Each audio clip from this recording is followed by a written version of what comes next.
Peace in international relations.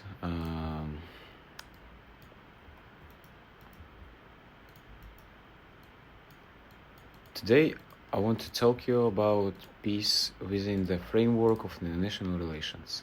Peace is one of the most important goals in global politics, but achieving and maintaining it is a complex process. Let's explore how peace is defined, how it can be achieved, and what role different actors play in promoting peace around the world. In international relations, peace is often divided into two types: negative peace and positive peace.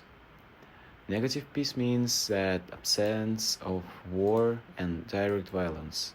This is a basic form of peace, but it does not necessarily mean that conflicts are resolved or that societies are stable. Positive peace goes beyond the absence of violence. It includes social justice, equality, human rights, and economic development. Positive peace ensures that conflicts do not arise in the first place. Peace is not automatic. Countries and international organizations must work together to achieve it. There are several key ways to promote peace. As a first, we can talk about diplomacy. This is one of the main tools of maintaining peace. Diplomats negotiate agreements, solve disputes, and build strong relationships between nations. Peace treaties and trade agreements help prevent conflicts before they start. As a second, it's conflict resolution mechanisms.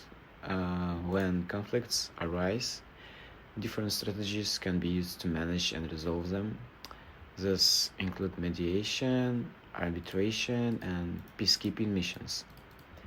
The United Nations plays a major role in sending peacekeepers to conflict zones to reduce violence and protect civilians. Number third, international institutions, organizations such as the United Nations and European Union, the African Union, and NATO work to maintain global stability. These create international laws, provide humanitarian aid, and promote economic cooperation, all of which support long-term peace. Economic cooperation. Countries that trade with each other and have economic ties are less likely to engage in conflict. Economic interdependence can create incentives for peace and stability, reducing the likelihood of war. Different theories in international relations explain peace in different ways. Realism suggests that peace is temporary and depends on power balance. Countries need strong military forces and alliances to prevent war. Realists argue that states act in their self-interest and that the possibility of conflict is always present. Liberalism believes in cooperation, diplomacy, and international institutions. It argues that economic independence, democratic governments, and international laws reduce conflicts and create lasting peace. Constructivism focuses on ideas, identities, and cultures. It suggests that peace depends on how nations perceive each other and how they build trust over time. Shared values and norms can shape a peaceful international system.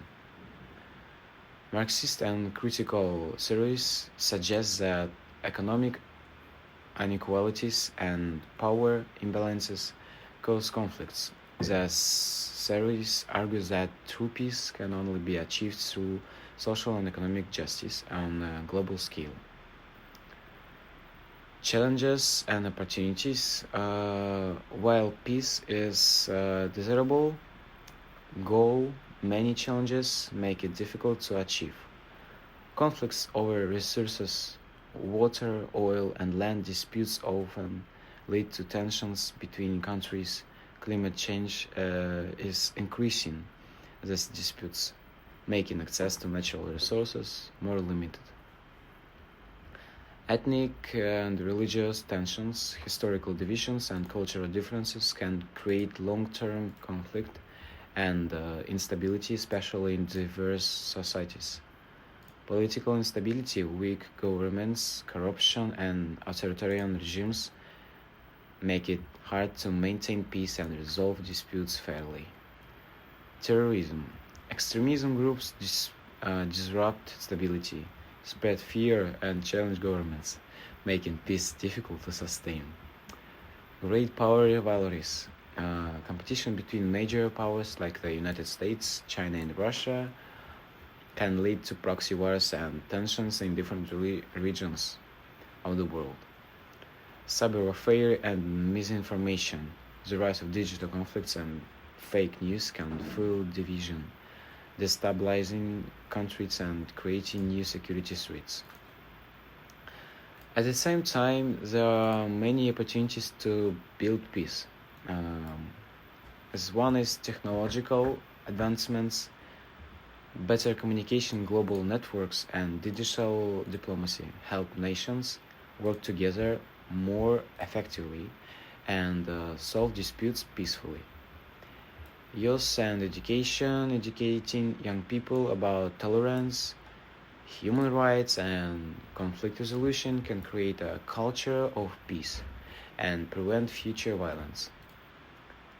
Economic development, strong economies reduce poverty, which lowers the risk of violence and rebellion. Countries with higher living standards are generally more stable. Regional cooperation. Neighboring countries working together on trade, security, and environmental issues can strengthen peace in different parts of the world. Peace-building initiatives, grassroots movements, non-governmental organizations, and international aid and programs help rebuild societies after conflicts and promote long-term stability. In conclusion, peace is more than just the absence of war. It is a process that requires diplomacy, cooperation, and strong institutions. Different services help us understand why peace exists in some places, but not in others. Also, challenges remain, new opportunities continue to emerge, giving hope for a more peaceful world. Peace is not just the responsibility of governments. Individuals, organizations, and communities all play a role in building a better future.